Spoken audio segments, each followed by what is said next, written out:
But I want to start off tonight talking about energy and climate policy in two big states.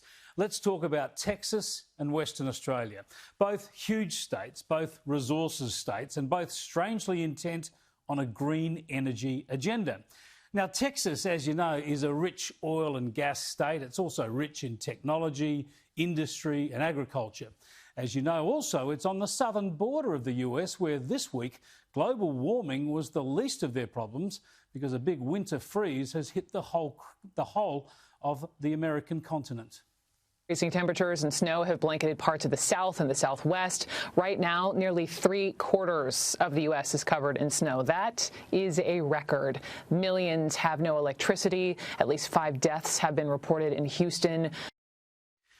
Yeah, it's a hell of a freeze, and as you heard, it's been deadly. Interestingly, despite its vast reserves of oil and gas, Texas has pushed hard on renewable energy in recent years, with wind energy providing more electricity than coal last year at 23%, a similar level of renewables to Australia.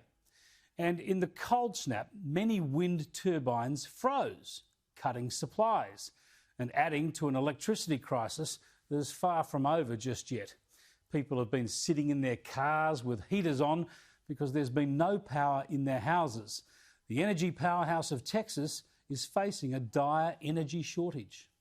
This is kind of a black swan event.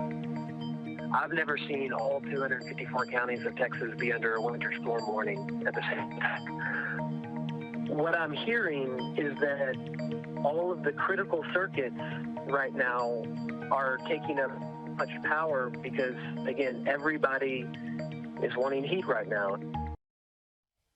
Now, to be sure, there are other factors at play. As you heard there's high demand. Some gas plants have frozen too, but certainly the failure of the wind turbines in the freezing conditions has played a role too. Like California, like South Australia, when a state increases its reliance on renewables, it exposes itself to energy shortfalls. It diminishes its energy security. Which brings us to Western Australia and the Liberal opposition's eager election promise to get rid of coal-fired power and boost renewables. You heard Zach Kirkup here last night. It's important because it's going to unlock tens of thousands of jobs. It's cheaper to provide power to consumers here in Western Australia.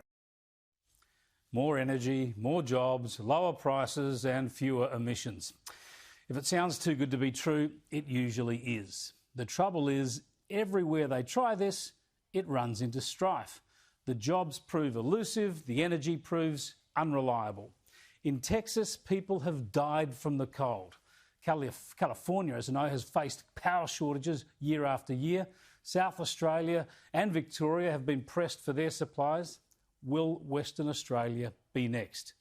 Politicians should stop virtue signalling on energy and stick to what is practical and deliverable.